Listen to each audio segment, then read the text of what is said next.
Bonjour François Molins. Bonjour.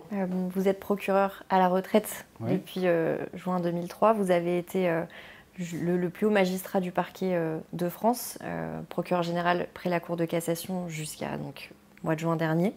Les Français vous connaissent, votre visage, votre voix, parce que vous avez été procureur de Paris entre 2012 et 2018, qui a été une période où la France a connu de nombreux attentats. On en reparlera. Merci de nous accorder cet entretien pour tous les journaux du groupe Centre France.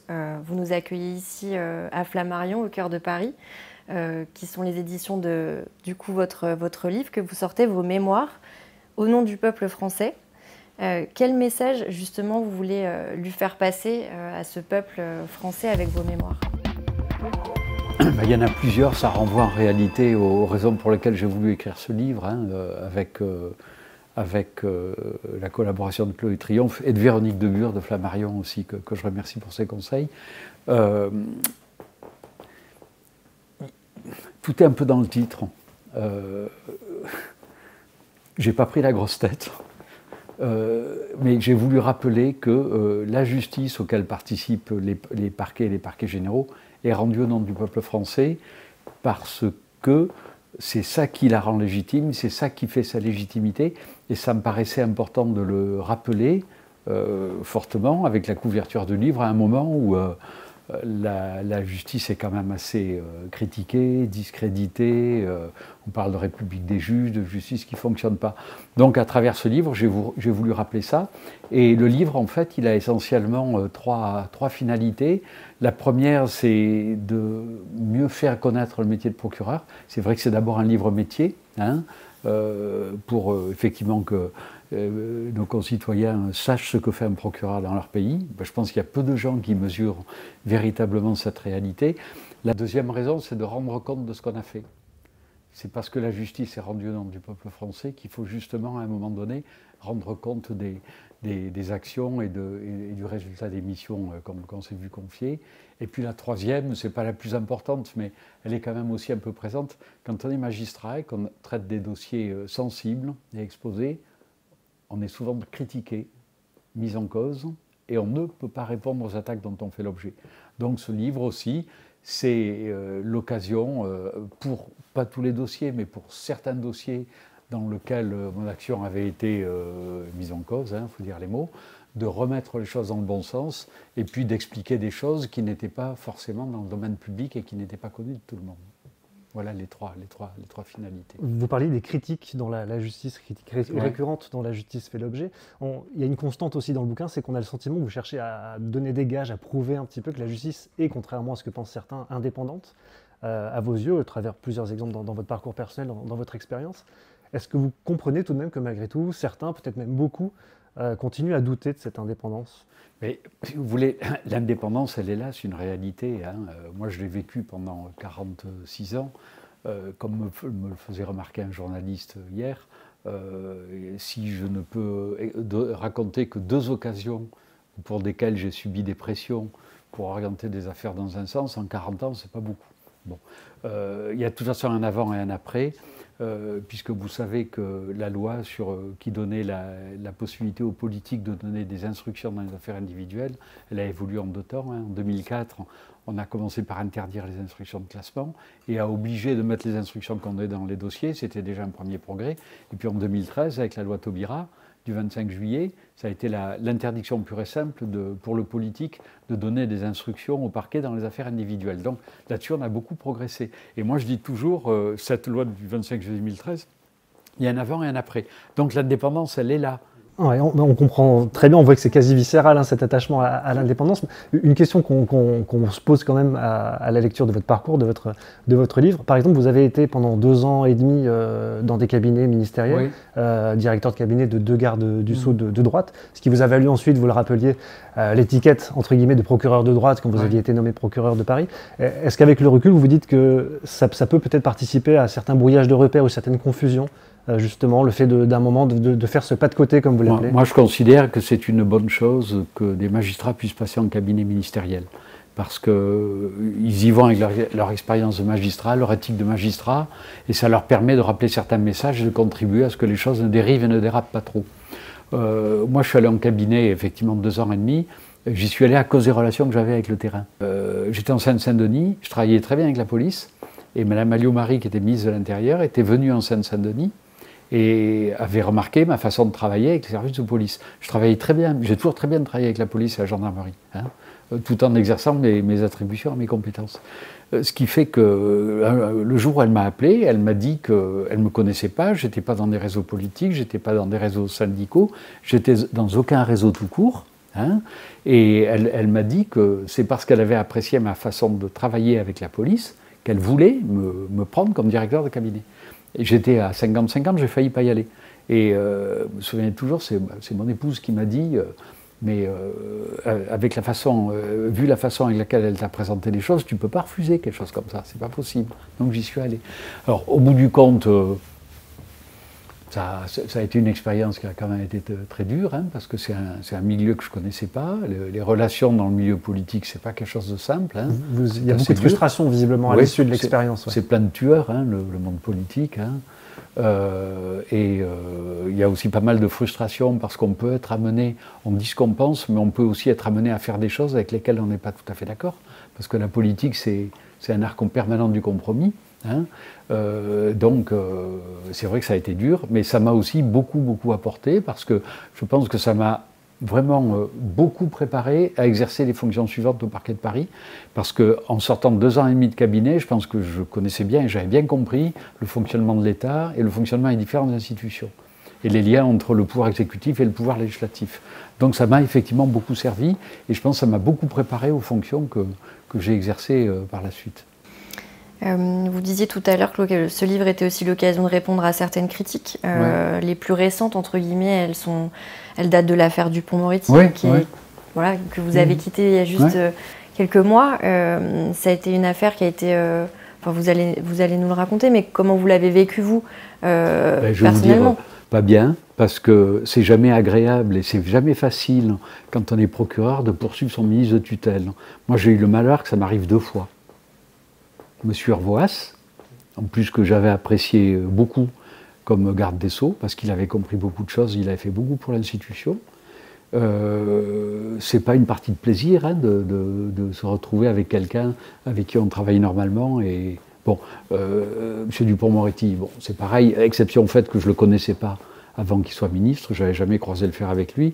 C'était une personnalité un peu différente de Jean-Jacques Hervoas. Voilà, alors j'avais... Je vais être honnête, je n'avais pas un a priori très favorable, parce que je savais les relations détestables qu'il avait avec nombre de collègues, hein, qu'il accusait de le maltraiter. Donc je ne partais pas sur un a priori favorable non plus, mais c'est jamais simple, hein, de poursuivre son ministre de tutelle. C'est la fin du dialogue. C'est pour ça que dans le livre, j'aurais pu ne pas en parler, mais ce n'était pas concevable de ne pas en parler. J'ai pris le parti de faire quelque chose de factuel et de montrer comment la construction du dossier était arrivée à une sorte de blocage qui a fait que pendant 2 ans, on n'a plus parlé avec le ministère de la Justice et la Cour de cassation. C'est quand même dingue. Mais c'est complètement dingue, mais c'est comme ça. C'est comme ça. C'est la conséquence, effectivement, du maintien de la reconduction dans les fonctions pendant 4 ans. C'était la décision du président de la République. C'est son droit, il est absolument légitime à faire tout ce qu'il décide, il a été élu pour ça, mais la situation, tout ça est arrivé à cette situation qui a véritablement bloqué, un peu paralysé les relations entre le ministère et la Cour, et le ministère et le CSM, puisqu'on était aussi au CSM. Donc, bon, effectivement, j'ai eu des reproches, moi j'ai fait mon travail, voilà, c'est tout, j'avais une mission. Alors on me dit, effectivement, j'entends dire ah ouais, mais tout ça c'est la faute de Molins, parce que c'est lui qui a poursuivi. Bon, franchement c'est un peu simpliste comme raisonnement, hein, pour ne pas dire très simpliste. C'est pas moi qui suis allé chercher le dossier, c'est pas moi qui ai fait naître le conflit d'intérêts, c'est pas moi qui étais en charge de le résoudre. Si les organes de contrôle qui devaient le traiter et le résoudre l'avaient fait, il n'y aurait jamais eu de dossier Dupond-Moretti, et la Cour de justice n'aurait jamais été saisie. Hein. Je dis toujours que la tribune qu'on a faite avec Mme Arens, si on l'a faite, c'est parce que le problème n'était pas traité. Et qu'on a voulu attirer l'attention, la conscience publique sur la situation qui n'était pas traitée convenablement. Quant aux poursuites, j'ai poursuivi parce que la loi m'y obligeait. Hein, et je rappelle que devant la Cour de justice, ce n'est pas le procureur qui poursuit, c'est la commission des requêtes. Quand la commission des requêtes a donné le feu vert aux poursuites, le procureur général est obligé de poursuivre et de saisir un juge d'instruction. Donc c'est tout à fait simpliste et réducteur de dire Molins a poursuivi. Et l'issue de l'affaire, votre regard L'issue de l'affaire, j'ai dit...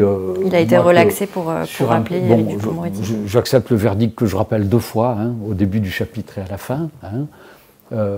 Après, sur un plan juridique, moi je ne peux que constater qu'il est contraire à une jurisprudence qui était fixée à la Chambre criminelle de la Cour de cassation depuis le 15 décembre 1905, qui dit en réalité que le seul fait, en matière de prise illégale d'intérêt, d'accomplir l'intention résulte du seul accomplissement de l'élément matériel. Alors que là, une distinction a été établie entre les deux, entre l'infraction et l'intentionnalité. Tout à fait. Ok, mais dont acte, et j'aurais fait, comme Rémi Heitz, j'aurais pas fait de pourvoi en cassation.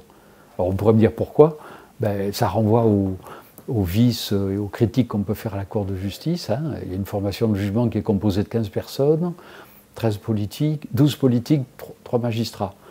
Donc il y a clairement un risque de décision politique. Il y en a eu dans l'histoire de la CJR, hein. Je ne veux pas reprendre des exemples que tout le monde connaît. Donc je considère qu'un pourvoi n'aurait servi à rien. L'Assemblée plénière aurait vraisemblablement cassé. C'est une hypothèse qu'on peut faire. La CJR aurait rejugé avec une autre composition. Je pense qu'on aurait eu le même résultat. Donc il y a un moment donné, comme l'a dit le procureur général, il faut tourner la page et rechercher l'apaisement. Et je crois que j'aurais fait pareil, honnêtement. Je pense qu'il a bien fait. Gladys le disait en introduction, vous êtes connu, votre voix, votre visage sont connus. Si vous êtes entré dans la vie des Français, hein, je crois que c'est l'expression que vous rappelez dans le livre, employée par un ancien ministre de la Justice, c'est aussi et surtout grâce à ces conférences de presse post-attentat nombreuses que vous avez dû mener, assumer, dans des moments très difficiles, parfois même de sidération nationale. C'est vous qui avez choisi et décidé d'instaurer ces moments d'explication, de pédagogie. Pourquoi ? Ça relevait de l'évidence, si vous voulez. On n'a pas eu à réfléchir bien longtemps. On avait déjà été habitués avec Meyrat, avec l'affaire Meyrat. Moi, j'ai pris conscience de la médiatisation de ce genre de dossier. En 2012, du coup. Oui, mars 2012. Donc Meyrat, c'est à la suite de la tuerie là, devant l'école aux Arts Torah, hein, avec ce papa, ses 2 petits-enfants et puis l'écolière qui est tuée dans l'école. Il y a un retentissement qui est mondial. Et moi, je me suis trouvé à Toulouse devant, il y avait plus de 300 journalistes qui venaient du monde entier. Et c'est là où on prend conscience, effectivement, de la dimension médiatique qui est quasiment planétaire et de l'impact de ce genre d'événement. Donc, la nécessité de communiquer, ça relève de l'évidence, quoi. Ça se voit comme un nez au milieu de la figure. Hein. Mais de communiquer à votre façon. Oui, mais alors effectivement, pourquoi communiquer comme ça? Après, parce que on a compris le besoin de nos concitoyens d'avoir effectivement des informations. On est procureur, on n'est pas des politiques, donc on sait que notre devoir est de délivrer un message conforme à notre éthique, à notre déontologie, et donc de délivrer un message, une parole qui soit claire, qui soit neutre, qui soit objective, qui soit précise, et donc factuelle, dans laquelle on n'en rajoute pas. Et effectivement, ce n'était pas la peine d'en rajouter, parce que je pense que le climat d'anxiété de la société française était tel qu'on n'attendait pas de nous qu'on en rajoute encore une couche. Hein. Et sans en rajouter, vous parlez un peu aussi dans le livre de l'émotion qui vous touche, et c'est bien normal. L'émotion, elle est vraiment, elle est là tout le temps, hein. Mais bon. Sauf que vous avez vu des choses que les Français n'ont pas vues. Vous avez vu des images horribles, assisté à des scènes très dures au Bataclan. Vous avez vu les images enregistrées par Mohamed Merah en 2012. Est-ce que l'affect, dans ce cas-là, on arrive vraiment à le mettre de côté? Comment on gère ça? Il faut apprendre. C'est ce que je dis toujours aux jeunes magistrats. On a le droit d'avoir des émotions. C'est même bien d'en avoir, parce que moi, je me méfierais. Je pense que un magistrat qui n'aurait jamais d'émotion, il serait extrêmement dangereux. On fait de l'humain en permanence on est en permanence en contact avec l'humain. Hein. Quand on est magistrat, il faut avoir des qualités d'humanité, aussi d'humilité. Donc c'est normal d'avoir des émotions, ça veut dire qu'on a du cœur, simplement. Simplement, il faut apprendre à travailler. Et comment on le fait, ça? Chacun à sa façon. Il faut apprendre à travailler et à mettre les émotions à distance, parce qu'on ne peut pas fonder un exercice professionnel et une décision sur les affects qu'on va avoir. Sinon, il y a des chances qu'on prenne des mauvaises décisions. Donc, moi j'avais une technique, hein, j'ai toujours eu... Sur les scènes de crime, je me recueille 2 ou 3 minutes, et puis où je pense plus qu'à qu'à moi et à mes émotions. Et puis quand j'ai fini, je reviens à mon exercice professionnel, je me concentre et je suis dans mon métier. On parlait de terrorisme, vous évoquez à plusieurs reprises également dans le livre une forme d'aveuglement collectif, d'insuffisance dans la préparation par rapport à la montée de l'islamisme radical, notamment en France. Il y a une phrase notamment qui a retenu notre attention suite aux attentats de novembre 2015, quand vous écrivez « Nous n'avons pas été en mesure d'éviter cet attentat terroriste majeur. Aujourd'hui encore, ces jours tragiques résonnent comme un échec. » Oui. Est-ce que vous avez même vécu parfois ça comme un échec personnel? Non, alors échec personnel, non, parce que ça, c'est la force du parquet. Le parquet, c'est une équipe dans laquelle il y a beaucoup de collégialité et d'échange et de solidarité. On vit vraiment ensemble, on échange sur tout. Et moi, j'étais très proche de mes adjoints et de tous mes jeunes, et je pense que la réciproque était vraie. Donc, dès qu'il y avait des difficultés, on échangeait. Donc, c'est vrai que quelque part, ça aide aussi un peu quand on a le sentiment que ça a merdé, si vous me passez l'expression. C'est plus le sentiment d'une responsabilité collective. C'est quand même moins difficile à vivre que si vous vous trouviez à titre individuel en situation d'échec personnel. Alors c'est vrai qu'on n'a pas, vous savez, avec le recul, c'est vrai qu'on n'a pas su l'éviter, mais je ne suis même pas sûr qu'aujourd'hui encore on pourrait l'éviter, parce que le drame des attentats de 2015, c'est qu'ils ne partent pas de chez nous. Leurs bases arrières, elles ne sont pas en France. Hein. Ils auraient été en France, on aurait peut-être, je pense, eu plus de chances de les identifier. Les bases arrières, elles sont en Belgique. Hein. Et nous, on n'a pas su, effectivement, il y a des choses qu'on...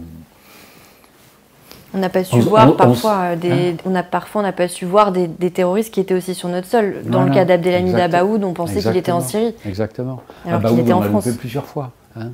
On le loupe à quelques heures près à Athènes, hein, dans l'appartement où il s'était planqué, hein, après la fusillade de Verviers. Donc tout ça... On se refait le film quand même beaucoup, on se refait quand même beaucoup le film dans ces moments-là, ou pas forcément? Il faut passer au match suivant, pour reprendre un peu une métaphore. De toute façon, à l'époque, on passait au match suivant parce qu'on était dans une sorte de spirale infernale où on avait un attentat ou un projet d'attentat quasiment toutes les 5-6 semaines. Donc le fil rouge de ces événements dramatiques vous amenait nécessairement à autre chose. Mais le livre, par contre, l'écriture du livre, c'est sûr, m'a remis dans tout ça fortement, tout au long de ces 4 années, ça c'est certain. On va revenir encore plus loin. Et puis les commémorations. Moi, je rate jamais...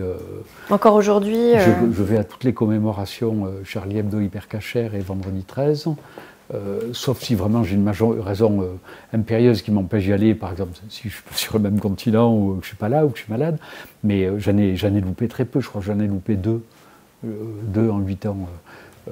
Donc là aussi, ça vous replonge chaque fois dans l'ambiance de l'attentat, ça vous remet en présence des victimes, des familles de victimes, que je commence à en connaître un certain nombre. C'est dur, quoi. Vous y allez parce que vous avez un... J'ose pas dire attachement, mais avec certaines victimes, vous avez aussi créé du lien. J'ai créé des liens avec certaines victimes. Du coup, c'est important d'être là avec eux, c'est pour ça que vous y retournez chaque année. Donc j'ai créé des liens. Il y a des gens auxquels je pense que j'aime bien, et on trouve toujours, on se retrouve, on discute, on se demande des nouvelles.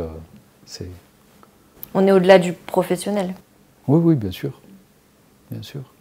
Mais ça, je peux le faire d'autant plus facilement maintenant que je ne suis plus en fonction. Et puis, si vous voulez, ça crée nécessairement des liens forts entre les gens. Comme les attentats ont créé des liens très forts entre victimes. Mais nous, on était aussi des acteurs. On n'est pas des victimes qui ont souffert dans notre chair, mais on sait ce qu'ils ont vécu, hein, et on le mesure. Et je pense que là aussi, ça... Et puis c'est aussi gratifiant. C'est aussi une forme de reconnaissance que vous trouvez dans le regard des gens quand vous les rencontrez. Ça, c'est... On voulait avoir votre regard sur les évolutions de la société, parce qu'on dit souvent que la justice est le reflet de la société. Ouais. Vous avez un regard de 46 ans sur l'évolution des contentieux, de la justice. Comment vous voyez l'évolution justement de la société et de la justice aujourd'hui ? La société, elle a beaucoup changé. Hein. on a le sentiment, d'une perte de valeur, d'une forme de déshumanisation, où, avec peut-être une moindre importance donnée à certaines valeurs, au respect de l'autre, à la tolérance. On vit dans une société, moi ça me frappe, dans laquelle il y a quasiment plus de concorde, je trouve. Il suffit de voir toutes les disputes qu'il y a autour du moindre événement national. Hein. Je ne veux pas donner des exemples, mais l'actualité en est remplie. Et puis une société dans laquelle il y a de plus en plus de violence, hein, et de consommation de stupéfiants. On retrouve ça au niveau de la justice. Hein. La justice, elle est aussi un petit peu... mais ça aussi, ça fait partie des évolutions liées aux évolutions sociales. Avec l'arrivée du numérique et de la dématérialisation, la justice, elle s'est quelque part un peu déshumanisée. Hein. Ce qui fait qu'entre ça et la dégradation des délais, ben, effectivement, on comprend que pour la majorité des Français, elle soit devenue peu accessible, complexe, donc trop loin, trop lente. Mais bon, est-ce que c'est pas aussi à l'image de la société ? Donc je pense que c'est peut-être contre ça qu'il faut lutter, hein, peut-être essayer, on peut toujours rêver, mais essayer de réhumaniser tout ça pour essayer de redonner du sens à l'action de la justice. Et puis la justice, elle paie aussi les conséquences d'une gestion qu'on avait dénoncée avec le comité d'état général de la justice, hein, qui a duré pendant plus de 40 ans, qui s'est traduite par des organisations déficientes, hein, des politiques publiques déficientes, en réalité où on a accumulé les réformes sans donner à l'institution les moyens de fonctionner et de bien pouvoir les absorber. Donc la justice, avec des moyens qui ne suivaient pas, en fait, elle a absorbé de plus en plus de choses qu'elle a dû porter et qui effectivement sont traduits par une dégradation de son fonctionnement et de ses modes de fonctionnement, hein, ça c'est certain. Et puis, on est aussi confronté à des formes de criminalité. Je dis, par rapport à l'époque que j'ai connue en 1979, quand j'étais rentré dans la magistrature, beaucoup plus de violence, beaucoup plus de stupéfiants. Aujourd'hui, il y en a partout. Quand on entend les procureurs de zones rurales, comme le Cantal ou le Calvados, venir vous dire au Conseil supérieur de la magistrature que leur priorité numéro 1, ce sera la lutte contre le trafic de stupéfiants, il y a 40 ans, ce n'était pas comme ça. C'est quand même des zones qui étaient, j'allais dire, épargnées par ce type de choses. Donc de plus en plus de consommateurs, de plus en plus de trafic, et puis de plus en plus d'infractions commises sous l'empire de l'alcool ou des stupéfiants. Alors vous parlez un petit peu justement de la justice du quotidien, celle que nos lecteurs pratiquent, voilà, d'un côté ou l'autre de la barre. Vous l'avez pratiquée, connue notamment au début de votre carrière dans des petites juridictions. Cette justice, elle est aujourd'hui souvent débordée, elle croule sous les dossiers, le contentieux routier, familial, social, commercial, etc. Qu'est-ce qui manque, selon vous, pour que ça fonctionne mieux, ou en tout cas moins mal ? Je pense qu'il faut... Bon, alors bien sûr, il faut des moyens. Donc, j'espère que les moyens qui ont été obtenus par d'autres ministres vont permettre d'arranger la situation, mais ça va se faire progressivement. Hein. Des moyens humains, des moyens humains, moyens matériels. Un magistrat, c'est 31 mois pour le former. Hein. Et puis, il ne faut pas baisser la formation. Hein. Si on baisse la formation, on aura des gens de moindre qualité. Donc ça, il ne faut surtout pas. Il faut préserver la qualité. Donc, j'espère que ces moyens vont permettre d'arranger les choses. Et il faut peut-être effectivement s'attacher à... moi, je sais que je suis très sensible à cette notion de zone blanche. Hein. On ne peut pas tout numériser. Hein. On sait qu'en France, il y a des zones rurales qui ne sont pas connectées. Hein. Il y a des zones qui ne sont pas connectées, il y a des personnes âgées qui n'ont pas d'ordinateur, qui n'ont pas de smartphone. Et j'allais dire, il faut arriver, je pense, dans l'évolution des choses, à concilier l'évolution du numérique et de la dématérialisation avec effectivement des choses qui permettent de continuer à accéder aux gens les plus défavorisés par l'âge ou par la zone dans laquelle ils habitent. Et ça c'est impératif. Alors il y a des dispositifs. Hein. Aujourd'hui, il y a des SOG dans les tribunaux, ces services d'accueil du public qui permettent. Il y a des bureaux d'aide aux victimes. Mais je pense que c'est impératif de le garder, tout ça. Des bureaux d'exécution des peines. Peut-être qu'il faudra avoir plus de dispositifs mobiles avec des camions mobiles ou des choses comme ça en termes d'accès aux droits qui puissent passer dans les villages. Mais c'est un peu ça qui me fait peur, quoi, dans la vie quotidienne. Hein. Aujourd'hui, à Paris, vous voulez aller dans un musée, ça devient de plus en plus compliqué si vous n'avez pas réservé par Internet. Comment vous faites si vous n'avez pas Internet, hein? Ça, c'est l'accès à la justice, mais il y a aussi dans nos tribunaux, il y a des contentieux qu'on voit peut-être, dont on se rend moins compte à Paris, qui ne sont pas la criminalité organisée, qui ne sont pas ces gros contentieux, mais par exemple les violences faites aux femmes, les violences conjugales, dans nos comparutions immédiates, dans nos villes, c'est tous les jours. Ça ne s'enraye pas. Comment on fait? Quel est votre regard là-dessus pour enrayer cette problématique? D'abord, je pense que le risque zéro en matière sur les violences conjugales, le risque zéro, il n'existe pas. On aura toujours, malheureusement, des situations qu'on ne connaissait pas et qui... Par contre, là où on a une vraie responsabilité, c'est surtout sur l'exploitation des informations et des renseignements qu'on a sur des situations de violence. Et c'est parce qu'on arrivera à les traiter correctement qu'on pourra éviter effectivement ces drames. Donc je pense que des féminicides, on peut encore en éviter beaucoup. Parfois, il y a eu des plaintes, des mains courantes. On ne pourra pas les éviter tous, mais on pourra en éviter beaucoup le jour où on travaillera vraiment bien et où on prendra véritablement le temps de suivre très précisément tout ça. Mais c'est vrai que c'est un travail de longue haleine. Moi, ce qui me frappe, c'est qu'il y a des endroits où il y a des actions et des dispositifs extrêmement pointus, de très grande qualité, et dans notre pays aujourd'hui, tout le monde n'est pas au même niveau. Donc l'enjeu, c'est peut-être effectivement de tirer vers le haut pour qu'on arrive à travailler aussi bien partout. Le jour déjà où on arrivera à travailler aussi bien partout, on aura fait un grand pas. On le disait, la formation, l'enseignement, la transmission, c'est quelque chose qui vous tient très à cœur. Voilà. C'est essentiel là-dessus. La formation des acteurs, des magistrats, des juges, des policiers, des gendarmes, des assistants sociaux, des médecins, pour effectivement apprendre à partager les informations dans le respect du secret, mais apprendre à partager les informations et à traiter les situations avec une vraie culture de la protection de la victime. La victime, il faut la protéger. Et parlons de transmission, justement, on pensait aux jeunes magistrats qui vous ont pour certains accompagnés pendant longtemps, dont vous louez souvent l'énergie, le dynamisme et la soif d'apprendre. Ces jeunes magistrats, de ce qu'on entend aussi dans nos territoires, c'est ce que vous avez dû entendre aussi, sont souvent en souffrance également. Voilà, beaucoup de doutes par rapport à la perspective qui s'ouvre à eux. Comment leur redonner espoir justement et envie? Ça renvoie à ce que je disais tout à l'heure, c'est sur la perte de sens dans l'action qu'on a. Il y a des pertes de valeur dans la société et les rythmes judiciaires ont fait que beaucoup de magistrats on a perdu du sens dans les actions qu'on conduit pour la justice, et tous les jeunes magistrats qui ne sont pas rentrés dans la magistrature pour ça, effectivement s'en sont plaints, d'où cette tribune, des 3000 devenus 8 ou 9000, et ce refus de continuer à travailler dans de telles conditions. Moi j'ai toujours dit que j'avais raison, parce que effectivement ils ont choisi ce métier parce qu'il avait du sens, par passion, et ils ont raison de se rebeller contre une telle dégradation. Donc il faut les soutenir.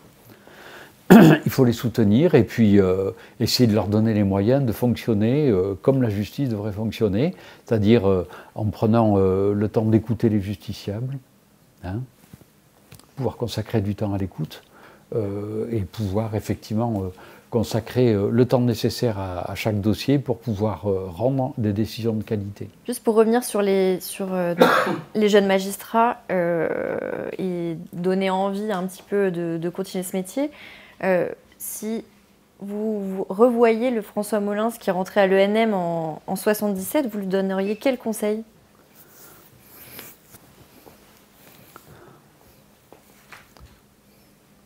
C'est compliqué ça.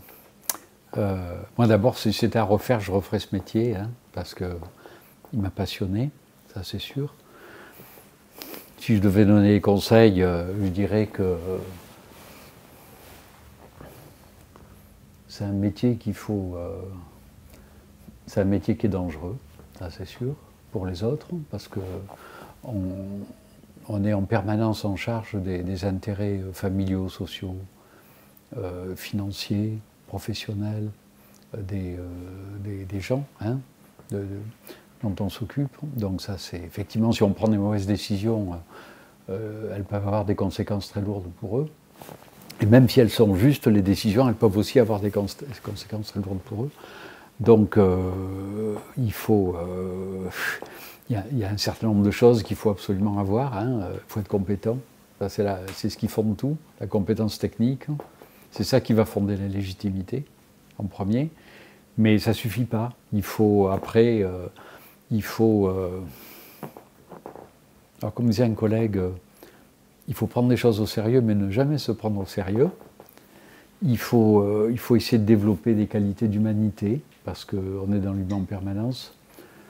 D'humilité aussi, parce que il vaut mieux cultiver le doute et ne pas se croire dans le vrai. C'est quand on se croit dans le vrai qu'on court le plus grand risque de faire des bêtises. Hein. Moi, je ne dirais jamais qu'en 46 ans, je ne me suis jamais trompé. Je me suis nécessairement trompé plusieurs fois.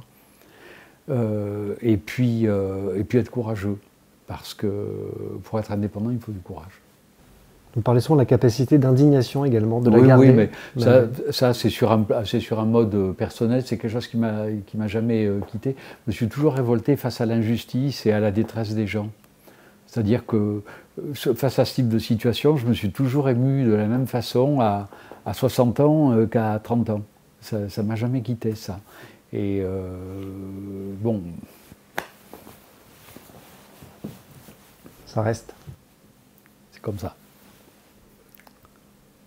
Merci beaucoup, François Molins, de nous avoir accordé tout ce temps pour le groupe de presse Centre-France. Vos mémoires, au nom du peuple français, sont donc sorties ce mercredi 21 février. Merci beaucoup, merci à vous. Merci.